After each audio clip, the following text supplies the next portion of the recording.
అధ్యక్ష మొన్న ఏప్రిల్ మేలో కురిసినటువంటి అకాల వర్షాలకు కూడా ఇప్పటి వరకు పంట నష్ట పరిహారం గురించి కనీస ఇవాల్యుయేషన్ కూడా చేయలేనటువంటి పరిస్థితుల్లో మనం ఉన్నాయి అధ్యక్ష. ఎప్పుడైనా దేశం వ్యవసాయం కానీ రైతు దేశం రాజ్యం బాగుండదని చెప్తా ఉంటారు అధ్యక్ష. ఎక్కడ పడితే అక్కడ ఆత్మహత్యలు కనబడతా ఉన్నాయి అధ్యక్ష. దాదాపు 150 పైగా ఆత్మహత్యలు ఈ 7 నెలల్లో జరిగినాయంటే ఎంత పెద్ద ఎత్తున ఈరోజు ఈ రాష్ట్రంలో పరిస్థితి నెలకొని ఉన్నదో మరి గ్రామీణ ప్రాంతానికి వెళ్ళి వచ్చినటువంటి ప్రతి ఎమ్మెల్యేకి ఇక్కడ తెలుసు అధ్యక్ష. నేను అందుకే తెలియజేస్తాను అధ్యక్ష, దయచేసి రైతులు ఆత్మహత్యకు పాల్పడకుండా నివారించాల్సిన బాధ్యత ఈ ప్రభుత్వం పెద్దల మీద ఉన్నది. ఖచ్చితంగా ఆ అంశం వైపు మరి అడుగులు వేయాల్సిందిగా నేను కోరుతా ఉన్నాను అధ్యక్ష. తెలంగాణలో అధికారం వచ్చిన తర్వాత అధ్యక్ష ఇప్పటి వరకు 150 మంది పైగా అన్నదాతలు ఆత్మహత్య పాల్పడ్డారు. కానీ వారి కుటుంబాలకు రైతు బీమా అందలేదు. రైతు ఆత్మహత్యలు నిర్ధారించేటువంటి మండల స్థాయి త్రిసభ్య కమిటీ అధ్యక్ష ఎంఆర్ఓ కానీ ఏఓ కానీ ఎస్ఐ కానీ మండల అగ్రికల్చర్ ఆఫీసర్ కానీ క్షేత్ర స్థాయిలో వారు వెళ్ళి ఎక్కడ కూడా పర్యటించి మరి దీన్ని ఇవాల్యుయేట్ చేయకపోవడం చాలా బాధాకరంగా ఉంది అధ్యక్ష. అంతేకాదు అధ్యక్ష, తెలంగాణ ఏర్పడిన 2014లో బీఆర్ఎస్ సర్కార్ దిగిపోయేంత వరకు 7 నెలలకు పైగా అన్నదాతలు ఆత్మహత్యలు చేసుకుంటే వారిలో 1400 మంది మాత్రమే 5 లక్షల చొప్పున పరిహారం అందింది అధ్యక్ష. మిగిలిన దాదాపు 5600 మంది రైతులకు బీమా అందలేదంటే గత బీఆర్ఎస్ ప్రభుత్వం రైతులను ఎంత విస్మరించిందో దానికే వారు ఈరోజు ఈ రకంగా మరి అపోజిషన్లో కూర్చుండే పరిస్థితి ఏర్పడ్డది అధ్యక్ష. దయచేసి ఆ బట్టలు మీరు నడవద్దని చెప్పేసి నేను మీ అందరినీ కూడా కోరుతా ఉన్నాను అధ్యక్ష. అన్నిటికన్నా ఈరోజు అవకతవకల అక్రమాల ధరణి పోర్టల్ దిద్దుబాటు ఏమైంది అధ్యక్ష? భూమాత పోర్టల్ వచ్చేది ఎప్పుడు అధ్యక్ష? కాంగ్రెస్ అభయహస్తం మేనిఫెస్టోలో పేర్కొన్న 8వ రంగం భూ పరిపాలన ధరణి స్థానంలో భూమాత పోర్టల్ ప్రవేశపెడుతున్నామన్నది అది ఏమైంది? అసలు ధరణి పోర్టల్ నిర్వాహకులు ప్రభుత్వానికి సహకరిస్తున్నారా లేదా అని అనుమానం మాకు వస్తూ ఉన్నది అధ్యక్ష. సమగ్ర భూ కమతాల సర్వే ఆధారంగా భూ హక్కులు కోల్పోయినటువంటి రైతులందరికీ న్యాయం చేస్తామని ఇప్పటి వరకు ఎంతమందికి న్యాయం చేశారు? మరి భూ సర్వే వల్ల నష్టపోయినటువంటి రైతుల వివరాలు ప్రభుత్వం ఏమైనా సేకరించిందా అని చెప్పి నేను మీ ద్వారా ప్రశ్నిస్తున్నాను అధ్యక్ష. అంతేకాదు అధ్యక్ష, ల్యాండ్ కమిషన్ ఏర్పాటు చేసి ప్రభుత్వ భూములను పరిరక్షించి పౌరుల భూ హక్కులను కాపాడేందుకు రెవెన్యూ ట్రిబ్యునల్ ఏర్పాటు చేస్తామన్నారు కదా, మరి ఈ దిశలో కనీసం కసరత్తైనా మొదలైందా అని చెప్పేసి మీ ద్వారా అడుగుతున్నాను అధ్యక్ష. నిషేధిత జాబితాలో చేసిన పట్టా భూములను కాంగ్రెస్ అధికారంలోకి వచ్చింది 100 రోజుల్లో తొలగిస్తామన్నారు కదా, మరి ధరణి పోర్టల్లో 5 సభ్యుల కమిటీ 2023 డిసెంబర్లో వేశారు కదా, మరి 7.5 నెలలైనా నిషేధ జాబితాలో ఉన్నటువంటి 13 లక్షల ఎకరాలు ఉన్నట్టుగా సమాచారం ఉంది. వాటికి కనీసం ఇప్పటికన్నా కొన్ని తొలగించగలిగినారా? మరి దాని గురించి ఏమైనా అడుగులు వేశారని చెప్పి నేను మీ ద్వారా అడుగుతా ఉన్నాను అధ్యక్ష.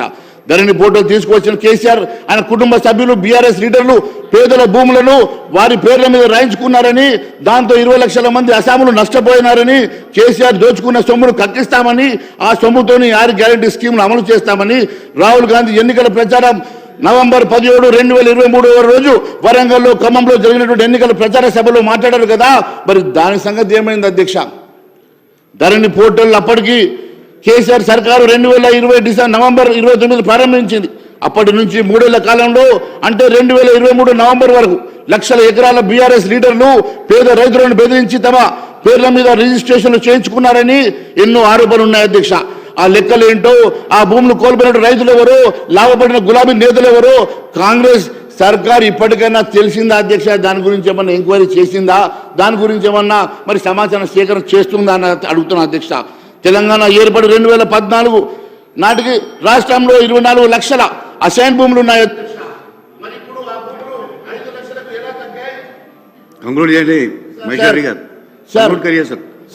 కంక్లూడ్ करना है सर. తెలంగాణ ఏర్పడిన 2014 నాటికి రాష్ట్రంలో 24 లక్షల అసైన్ భూములు ఉన్నాయి అధ్యక్ష. మరి ఇప్పుడు ఆ భూములు 5 లక్షలకు ఎలా తగ్గాయి? అసైన్ భూములను బీఆర్ఎస్ లీడర్లు పేదలను బెదిరించి వారి నుంచి కొనుగోలు చేసి రిజిస్ట్రేషన్ చేసుకున్న వివరాలు ఏంటి? వాటి ఎందుకని మరి ఈ సర్కారు బయటపెట్టడం లేదని చెప్పేసి నేను అడుగుతున్నాను అధ్యక్ష. అంతేకాదు అధ్యక్ష, అన్నిటికన్నా ముఖ్యమైనటువంటి ఎన్నో అంశాలు అధ్యక్ష. రాష్ట్ర ప్రభుత్వ భూములు, అసైన్ భూములు, దేవాదాయ భూములు, వక్ఫ్ బోర్డు భూములు, అటవీ భూములు, భూదాన్ భూములు లక్షల ఎకరాలు కేసీఆర్ సర్కార్ 5 ఏళ్ల కాలంలో అన్యాక్రాంతమైన అని చెప్పి వాటి విలువ 2 లక్షల కోట్ల వరకు ఉంటుందని అంచనా అధ్యక్ష. మరి కేసీఆర్ సర్కారు 10 ఏళ్ల కాలంలో అన్యాక్రాంతమైనటువంటి భూములు లక్షల కోట్ల రూపాయల విలువైనటువంటి భూములు అన్యాక్రాంతమైతే వాటి మీద ఎంక్వైరీ చేశారా? మరి దానికి సిబిఐకి మీరు ఏమైనా సిద్ధంగా ఉన్నారా? సిబిఐ ఎంక్వైరీకి అని చెప్పేసి మేము అడుగుతా ఉన్నాం అధ్యక్ష. కేసీఆర్ హయాంలో జరిగిన 2 లక్షల కోట్ల భూకుంభకోణం దేశ చరిత్రలోనే అత్యంత భారీ స్కామ్ అధ్యక్ష. ధరణి పోర్టల్ నిర్మాణ ఒప్పందానికి విదేశీ కంపెనీలు ఫల్కాన్తో ఒప్పందం కుదుర్చుకున్నప్పుడు అప్పుడు రాష్ట్ర ఐటీ శాఖ మంత్రి కేటీఆర్, రెవెన్యూ శాఖ మంత్రి స్వయంగా సీఎం కేసీఆరే కదా. మరి ఇలా కేసీఆర్ కుటుంబం ప్రమేయం ఉన్నటువంటి 2 లక్షల కోట్ల భారీ స్కామ్ లో లోగుట్టు బయటపెట్టడానికి కాంగ్రెస్ సర్కార్ ఎందుకు వెనుకాడుతుంది? ఎందుకు వెనుకాడుకు వేస్తా ఉంది? ఎందుకు దాని మీద ఎంక్వైరీ పెట్టడం లేదు? ఎందుకు దాన్ని సిబిఐ ఇవ్వడానికి సిద్ధంగా లేదు? దీనికి సమాధానం చెప్పాల్సిన బాధ్యత ఈ ప్రభుత్వం మీద ఉన్నది అధ్యక్ష. సీఎం గారు రేవంత్ రెడ్డి గారు బాధ్యతలు చేపట్టి తర్వాత 2వ రోజే ధరణి పోర్టల్ రివ్యూ మీటింగ్ పెట్టారు అధ్యక్ష. 5 సభ్యులతో కమిటీ వేసి 7.5 నెలలైనా ఇప్పటి వరకు దోషులు ఎవరో తేల్చలేదు. ధరణి పోర్టల్లో జరిగిన 2 లక్షల కోట్ల స్కామ్ ని వెలుగు తీసి చిత్తశుద్ధి ధరణి అడ్డం పెట్టుకొని భూ అక్రమాలకు పాల్పడే బీఆర్ఎస్ నేతలను कंक्लूड करिए सर क्या 2 मिनट ही सर कंक्लूड कर रहा हूं सर. మరి లక్షల కోట్ల రూపాయల స్కామ్ ను వెలికి తీసి చిత్తశుద్ధి ధరణి అడ్డం పెట్టుకొని భూ అక్రమాలను పాల్పడినటువంటి బీఆర్ఎస్ నేతలు దోషులుగా నిరూపించే చిత్తశుద్ధి మరి ఈ ప్రభుత్వానికి ఉన్నదా? ఈ స్కామ్లకు విచారణకు సిబిఐకి మీరు సిద్ధమా అని చెప్పి అడుగుతున్నాను అధ్యక్ష. ఈ పోర్టల్ ని విదేశీ कंपनी को साहब ये फॉरेन कंपनी को दिए साहब. पूरा आज हमारे इस देश की लाखों करोड़ रुपए की इस लैंड की सारी इंफॉर्मेशन आज फॉरेन कंपनी के साथ है साहब. सो ये पोर्टल विदेशी కంపెనీకి అప్పగించే అంశంపై ఇప్పటి వరకు అప్పటి ఐటీ మంత్రి కానీ లేక రెవెన్యూ శాఖ నిర్వహించిన కేసీఆర్ కానీ ఇప్పటి వరకు ప్రభుత్వం విచారించలేదు అధ్యక్ష. అంటే దీని వెనుక ఏదో మతలబు ఉందా? మరి ఎందుకోసం విచారణకు మీరు ఈ ప్రభుత్వం సిద్ధంగా లేదో తెలియాల్సిన అవసరం ఉంది అధ్యక్ష. తెలంగాణ ఏర్పడి 2014 నాటికి భూముల రికార్డు పోలిస్తే ధరణి పోర్టల్లో దేవాదాయ వక్ఫ్ బోర్డులకు 40% తక్కువగా, ఫారెస్ట్ ల్యాండ్లు 6 లక్షల ఎకరాలు తక్కువగా ఉన్నట్లు తేలింది అధ్యక్ష. ఇంత ప్రభుత్వ భూములు ఇన్ని లక్షల ఎకరాలు అన్యాక్రాంతం అయితే దాని మీద స్పష్టత లేకపోతే లక్షల ఎకరాల భూములు బీఆర్ఎస్ భూ బకాసురులే మింగేశారని తెలిస్తే మరి దాని మీద ఎందుకు ఈ సర్కార్ ఎంక్వైరీ పెట్టడం లేదు? ఎందుకు దాని మీద సిబిఐ ఎంక్వైరీ ఇవ్వడం లేదు? ఎందుకు విచారణ జరిపించడం లేదు? తెలియజేయాల్సిన అవసరం ఈ ప్రభుత్వం పైన ఉంది అధ్యక్ష. ధరణి పోర్టల్ నిర్వహిస్తున్నటువంటి ఫాల్కన్ సంస్థ విదేశీ సంస్థ అధ్యక్ష. మరి ప్రతినిధులతో రాష్ట్ర ప్రభుత్వం భూ అక్రమాలు సంబంధించినటువంటి సమాచారం తీసుకుందా? నిషేధ జాబితాల్లో 2020 నవంబర్లో ఉన్నటువంటి భూములెన్ని, 2023 నవంబర్ నాటికి ఉన్నటువంటి భూములెన్నో, ఎన్ని లక్షల ఎకరాల భూములు అన్యాక్రాంతమైనాయో తెలియజేయాల్సినటువంటి అవసరం ఈ ప్రభుత్వానికి ఉన్నది అధ్యక్ష. ధరణి పోర్టల్ నిర్వహణలో ఫాల్కన్ సంస్థ నుంచి కేంద్ర ప్రభుత్వం సంస్థ ఎన్ఐసి నేషనల్ ఇన్ఫర్మేటిక్స్ సెంటర్ కు ఇచ్చే ఆలోచన ఏమన్నా ఉందా? మరి గౌరవ ముఖ్యమంత్రి గారిని అడుగుతా ఉన్నాను అధ్యక్ష. మన రాష్ట్ర రైతుల భూముల్ని వివరాలను విదేశీ కంపెనీలకు అప్పగించడానికి అసలు బాధ్యులు ఎవరు? ఈ ప్రభుత్వం తేల్చాల్సిన అవసరం కూడా ఖచ్చితంగా ఈ ప్రభుత్వం మీద ఉన్నది అధ్యక్ష. ధరణి పోర్టల్ సమస్యల పరిష్కారానికి తెలంగాణ ప్రభుత్వం తహసీల్దార్లు, ఆర్డీఓలు, జిల్లా స్థాయి ఆఫీసర్లను సీసీఎల్ఏలో వారి స్థాయి బట్టి అధికారులను బదలాయించింది. ధరణి సమస్య పరిష్కారానికి ప్రత్యేక డ్రైవ్ గత మార్చి 1 నుంచి 9 రెవెన్యూ శాఖ చేపట్టింది. మండలాల్లో అధికారులు దరఖాస్తులు స్వీకరించుకొని ధరణి పోర్టల్లో 17 రకాల మరి మాడ్యూల్స్ తో సవరించినటువంటి మరి 1,45,000 దరఖాస్తులు పెండింగ్ లో ఉంటే వాటిని ఎప్పటి లోపల పరిష్కరిస్తారు అధ్యక్ష? మరి ఎంతవరకు పరిష్కరించారు అధ్యక్ష? పట్టదారు పాస్బుక్ లో డేటా కరెక్షన్ కోసం లక్షలకు పైగా అప్లికేషన్లు ఉంటే వాటిని ఎప్పటి లోపల సవరిస్తారు? రికార్డ్ మందులా స్వామి ఓకే సార్.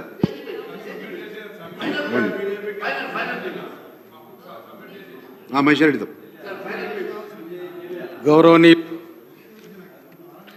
అదే మరి ఈరోజు నేను ఒకటి అడుగుతా ఉన్నాను అధ్యక్ష. ఈరోజు రైతులకు సంబంధించిన అంశాలు అయితేనేమి, మీరు ఇచ్చినటువంటి హామీలు అయితేనేమి, మీరు ఇప్పటి వరకు ఇచ్చినటువంటి హామీలను నెరవేర్చ కోసం మీరు బడ్జెట్లో కేటాయించిన నిధులు ఎటు సరిపోయినప్పటికీ కూడా మీరు ఇచ్చిన హామీలు నెరవేర్చకపోతే బహిరంగ క్షమాపణ చెప్పాల్సిన అవసరం ఉన్నది అధ్యక్ష. ఈ రకంగా ప్రభుత్వం దయచేసి రైతాంగాన్ని మోసం చేయొద్దని చెప్పి अध्यक्ष ये लोगों का सरकार केंद्र में है, केंद्र से 10 साल में कितना नौकरी देते, कितना बात कहे, कुछ अमल हुआ साहब आपको भी मालूम है. हुकूमत अभी तो तेलंगाना के लिए बजट में क्या दिया है पहले उसके लिए लड़ने की कोशिश करो, हमको पूछने में लगेंगे। हमको पूछने का बहुत अभी आराम से 4.5 साल है। पहले केंद्र सरकार से क्या लाते ये बताओ। हम हैदराबाद के लिए पूछे, आप एक लेके जाओ, हम हैदराबाद पूरा एमएलए 15 एमएलए आपके साथ आएंगे।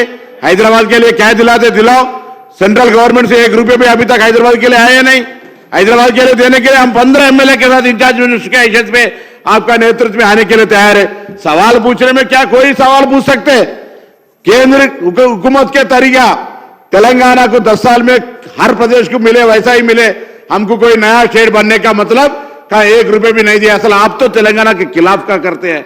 इसीलिए आप बीजेपी से 8 एमपी है, दोनों मंत्री है, पूछे तो ऊपर कल मैं आप माननीय किशन रेड्डी जी का बात स्टेटमेंट दिया, अगर आप लोग नहीं आए तो एनटीपीसी का चले जाएगा।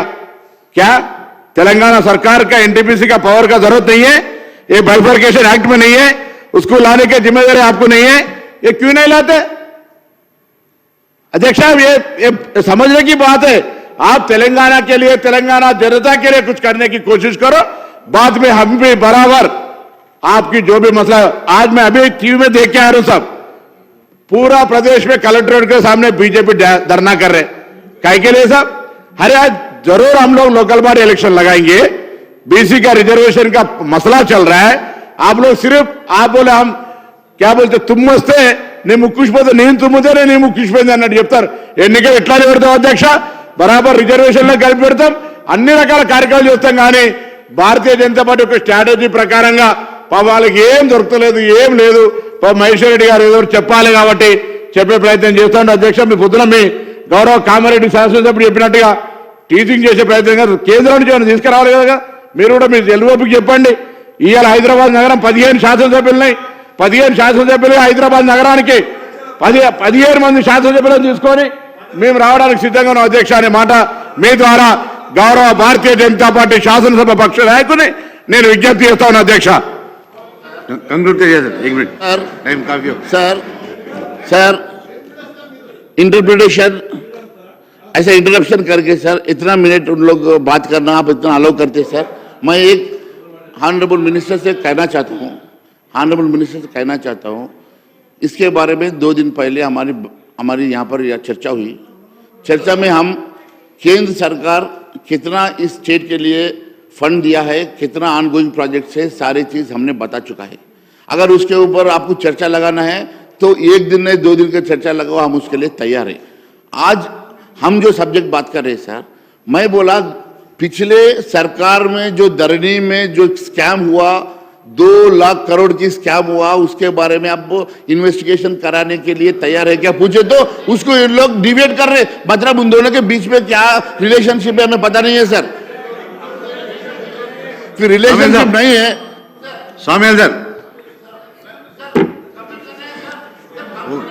काफी टाइम दिया सर, आपको काफी टाइम दिया सर।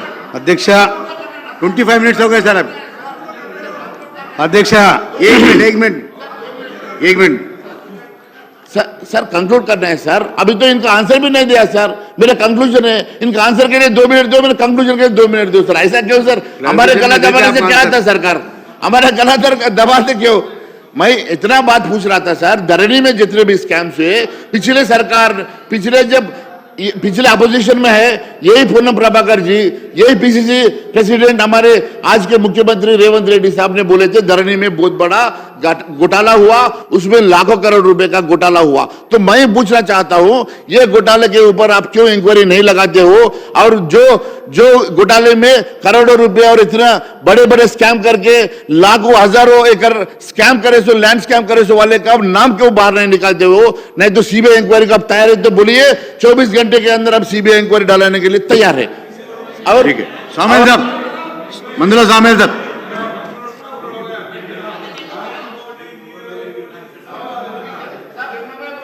नहीं हो गया सर, काफी टाइम। अध्यक्ष మీకు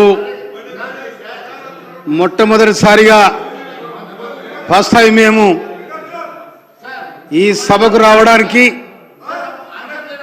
మాకు అవకాశం ఇచ్చి మాకు ఓట్లేసి सामेल साहब